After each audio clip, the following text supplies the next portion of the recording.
Hello there, you Awakening Wonders. Thanks for joining me today for Stay Free with Russell Brand. Thank you, Tim Cast, for the raid. Thank you, Mug Club, for the raid. Wherever you're watching us, make your way over to Rumble. We're talking about a variety of subjects today. We're talking about Colbert has been cancelled. We're talking about riots all the way across the UK and people being flung in prison in the United Kingdom simply for protesting. What's going on in my country? Let me know in the comments and chat if you are from there. This is a time for us to awaken urgently and immediately. Wherever you're watching this, we need you to be an active member of our community. If you don't have Rumble Premium yet, get Rumble Premium now. The details of how to get it are there. You not only get extra content from me, but also from Colbert. Not from Colbert, that guy's not getting a job on Rumble, but also from Glenn Greenwald, Mug Club, Timcast, a whole variety of fantastic contributors. Now then, NATO's got a lot of work to do. NATO must be ready for two-front conflict with Russia and China. It's going to be tricky, but at least that guy's a Nazi, so he's going to be committed, it looks like. Before we get into the Russell Brand Unpacked story, the United States is still in spasms of despair and confusion over the Epstein files and the failure to release them. Here's Ro Khanna talking about Mike Johnson shutting down Congress early. Look at how democracies work these days, whether it's in my country, the UK, or the United States of America, whether it's under Trump or Kamala. Does it seem strange that we can't get the disclosure and transparency that some would believe is your democratic American and British right? So Thomas Massie is saying tonight that if the House closes up for the summer without this vote, it's just going to get worse in September. What is the state of play in this breaking news situation right now tonight on your discharge petition? Well, more and more Republicans are joining the call for a discharge petition, but the Speaker is not willing to have a vote. You know, let's just speak plainly, because we use all these complex words, discharge petition. Sometimes I think Congress is sort of a priesthood, which uses obscure and arcane language to confuse the American people. Here's the bottom line. There's a majority of the Congress that has the votes to release the Epstein files. We have a majority of the votes. And the problem is that we're not having a vote. And that's the dirty secret in Washington. It's not how you vote. It's that most of these things never come up for a vote. And all a discharge petition is saying... Let me know in the comments and chat how you feel about Thomas Massie, who always regarded as one of the most authentic voices in America. And I say that as a person who recognized the election of Trump was a necessity in order to stop America collapsing into a level of globalist imperialism, the likes of which the world has not yet seen, except in the United Kingdom, which I'll be talking about a little later. Here's Thomas Massie on his investigation into the Epstein files. I was wondering, with the paralysis in the Rules Committee, it seems like they're not going to be meeting again today because of Epstein amendments. Have you chatted with anybody about that at this point? Well, it wouldn't really matter. Their Epstein bill resolution is non-binding, so it's kind of fake. The resolution that I have co-sponsored with Ro Khanna would actually bring up legislation that would be binding on the president. Is your understanding that that will ripen the day after lawmakers get back from August recess? Yeah, unfortunately, we have 6 days and we needed 7 days for the discharge petition to ripen before we could bring this up before the August recess. So we'll have to bring it up after the August recess. But the good news is the Speaker has no interest in keeping us here one extra day. Let's have a look at Trump posting on Thomas Massie moments after this. Thomas Massie, the worst Republican congressman, and almost a guaranteed no vote on each and every time. Embarrassment to Kentucky, lazy, slow-moving, totally disingenuous, a real loser.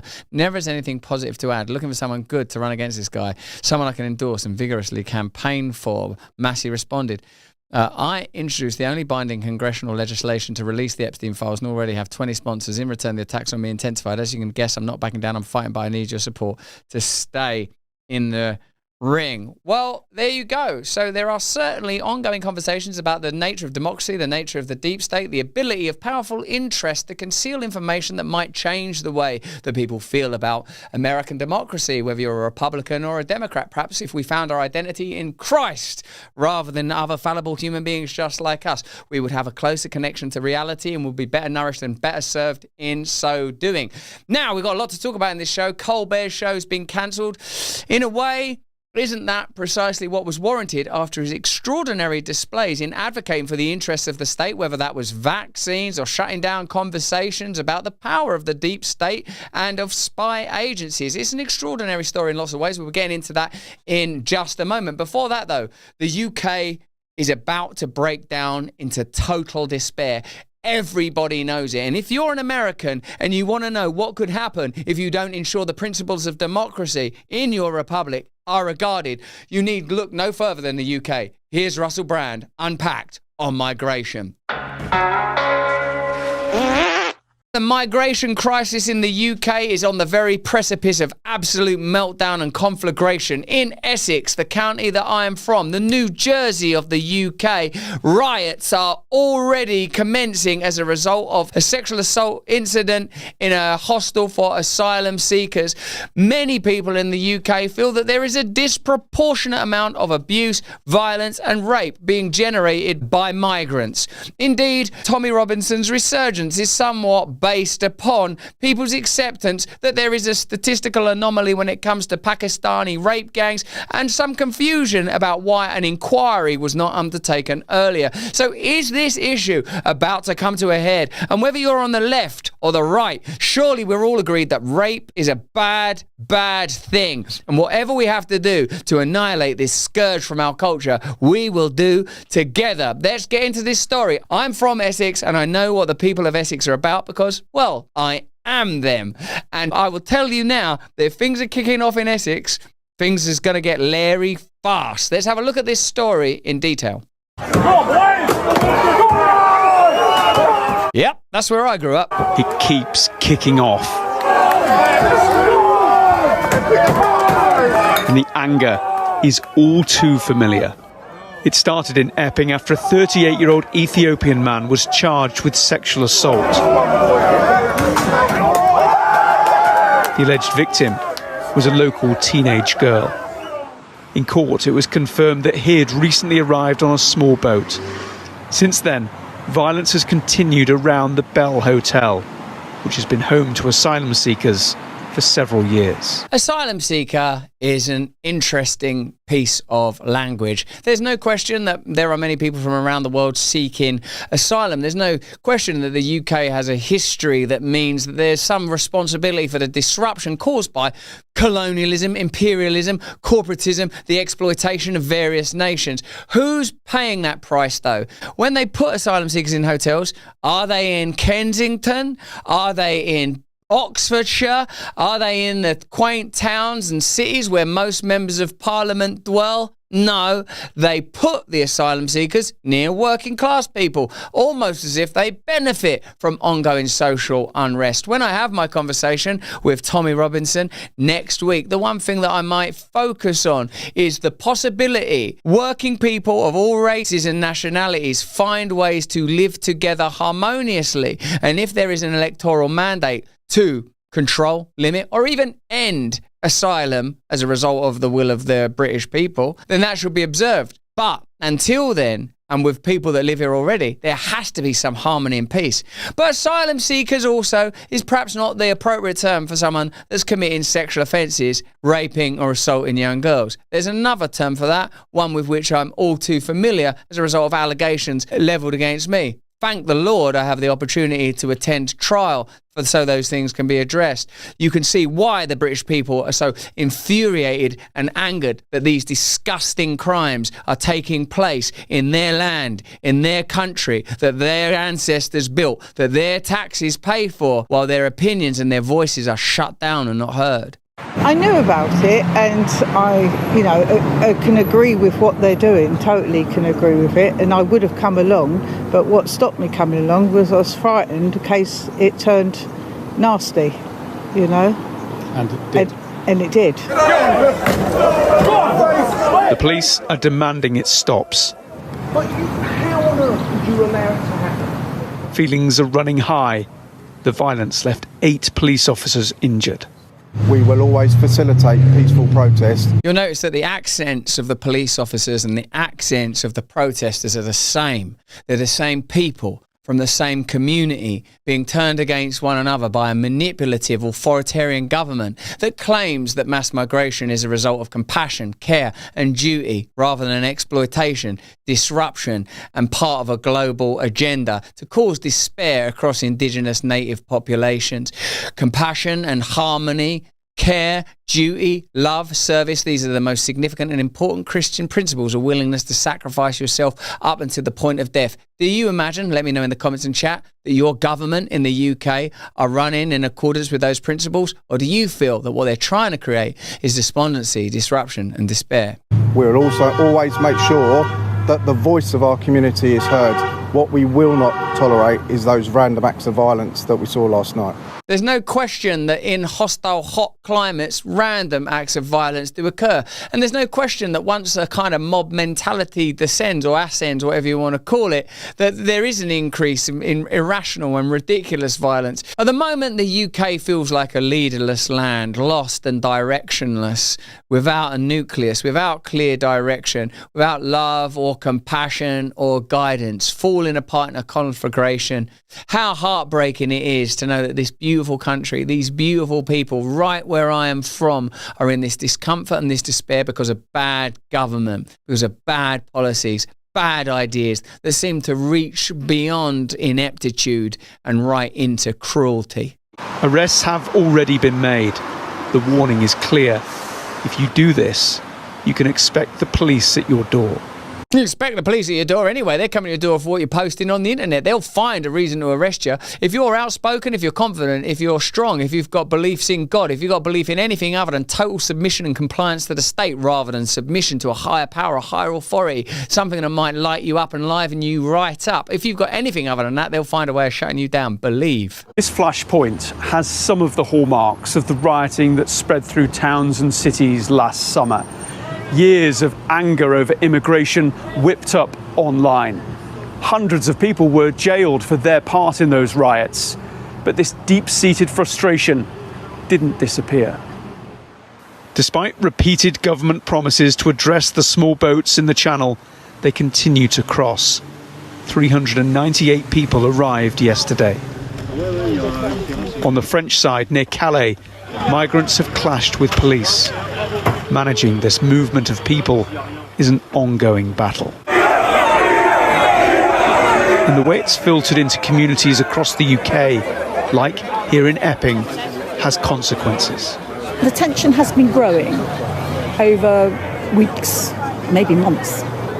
We can't make this content without the support of our partners. Here's a message from one now. Free speech is under attack, Jack, but Rumble refuses to take it lying down. Rumble is farting out the fierce cock of authoritarianism and clamping shut the butt cheeks of free speech, baby. We've always believed in empowering voices, no matter how unpopular, and now we're taking that fight to the next level. When major advertisers conspired to pull their dollary dues, even brands like Dunkin' Donuts turned their back, claiming Rumble had a right-wing culture. But we're not here to fit a mould. We're here to defend free expression. How dare you? How dare you? Just look at some of these comments.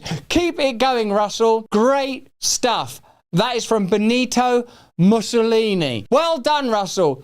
Magnificent. I loved your take on Israel. And that's from Mr. Goebbels. You know, there is no right-wing culture here on Rumble. To strengthen this mission, we're excited to offer Rumble Premium, a completely ad-free experience, except ironically, sometimes I do record the ads on Rumble Premium, but you get a behind-the-scenes glimpse. Give us a glimpse, give us a glimpse, give us a glimpse, give us a glimpse, give us a glimpse, give us a glimpse, give us a glimpse. Ooh-wee! A completely ad-free experience with exclusive benefits. We're friends, but with benefits. Not benefits like that, Greta Thunberg, if that's your real name. Greta Thunberg. Which I doubt. Content from creators like Russell Brand. Yo, I'm that dude. Dr. Disrespect. Are you even a real doctor? Tim Cast. And the Mug Club with Crowder. It's more than a subscription. It's a stand for free speech. Your voice matters. For a limited time, you can get $10 off an annual plan using the Rumble code BRAND. Now, I do do want you to do that because my contract is up for renewal and it would really help me. So go get it right now. Visit rumble.com/premium/brand and claim your discount today. Together we can turn the tide, whether you join Rumble Premium or simply keep watching. Your support helps keep free speech alive. And with free speech, we can be free together. Subscribe to Rumble now. You've only got to be a person who speaks with a slightly different accent or slightly different colour and just sitting on a bench in the middle of town on one of the greens, and you're immediately branded as being an asylum seeker from the Bell. The government wants to close asylum seeker hotels, but that will take years. They describe the asylum system they inherited as broken. Remember that trope? You blame the previous administration or the previous government. How quickly were they able to herd us into our homes? How quickly were they able to distribute a vaccine with potentially negative side effects, maybe even mortality? How slow they are to conduct a thorough inquiry? How quickly they can vote themselves into pay rises? How quickly they can find the money for war? Oh, when it comes to reflecting and respecting the will of the people, it takes years. It always takes years to do what we want. It always takes seconds to do what they want. Like time herself moves more elegantly and gracefully when bent to their perpetual and centralised will. Well, how else are we to oppose this level of corruption except en masse together and on the streets? Let me know what you think in the comments in the chat. That ain't good, man. That's police vans plowing down protesters. Now, whether they are pro-Palestine or anti-migration, you should have a consistent perspective on the police. If we believe in free speech, then whether people are pro-Israel or pro-Palestine, they should have the right to protest. Whether they're pro-migration or anti-migration, they should have the right to protest. But what's becoming clear is that people are being brought out of their homes and onto the street because democracy has failed. Politics has failed. The media has failed. I have enough personal experience, both as a person that's from Essex, as a person that's been a drug addict, as a person that's been arrested many times, who knows now from inside and out how the establishment operates, whether that's the BBC that I have worked for, the Channel 4 that I have worked for, all of these various newspapers that have turned against me. I know the corruption of these systems. I know their intention. I know who they serve and what they consider worthwhile, who they consider be disposable, killable, expendable. It's you. They hate ordinary English people. They hate the working class people of Essex. Whether you're white or brown or Christian or atheist, they want you divided. They want you at each other's throats. What they don't want necessarily is mass civil disobedience that's targeted specifically towards the government and the media. Never trust the media. Don't spend your money on their crap. Oppose them. Of course, we know that many of these media organisations have offices throughout London. The Guardian newspaper, Times newspaper, News International. Whether they're lying to you about migration, whether they're lying to you about rape gangs, whether they're lying to you about Millie Dowler, these liars maintain their power because of our acquiescence, because of our lack of organisation, because of our unwillingness to sacrifice. But one thing the BBC and I agree on right now is that this will be a summer of riots. And the BBC, that have done such a wonderful job of masking the malfeasance of many, many sex offenders and paedophiles. Note the people they like to target and spuriously accuse of sex crimes versus the people whose peculiar crimes they seem to have participated in and masked. What an extraordinary collision. What an extraordinary contradiction. What a peculiar paradox. Seems to be the time where institutions have failed. And when institutions fail, the people have a duty to respond. Fixing it is one way of calming fractured communities. This is a British media outlet. Keir Starmer fears repeat of summer riots after violent clashes outside Epping Asylum Hotel. And here are the BBC reporting on the potential for a summer of rioting. But interestingly, I was talking to one parliamentary veteran. They are really, really worried. They said to me, we are going to have a summer of riots. You can just feel it, they said. It is a tinderbox. That was the word used by Neil Hudson, the Conservative MP for Epping Forest, on this programme. She loves the idea of a summer of riots. Oh, a summer of riots, eh? I don't know, she might be a nice person. But in some of my recent interactions with the police, these subjects came up as well. The UK is divided. It's in despair. It's in serious trouble. A summer of riots is highly likely. Of course, no one welcomes a situation in which the police could be hurt or wounded, or members of the public could be hurt or wounded. But Everyone's being hurt and wounded in the UK right now because of increased surveillance, draconian measures everywhere, controls, the end of free speech, a level of exploitation and advocacy for war, even civil war being talked about that is unacceptable in the United Kingdom. Britain needs massive revision. Maybe it needs a lot more than reform. On Friday, and what this person said to me is that there's no doubt that the bad elements are driving the violence and the disturbance. We're going to take a pause now. If you're watching us on YouTube and you want to see the rest of that, the rest of this piece, click the link in the description and join us over on Rumble. And if you ain't got Rumble Premium yet, get Rumble Premium now. But they are feeding off concerns in the community. And listen to what this veteran MP said to me. They're talking about how they're seeing a change in their constituency. Good, ordinary people feeling their town is changing around them. Oh yeah, they must all have entered into a total delusion collectively together, rather than there being a coordinated effort by government and media to induce despair and mass control.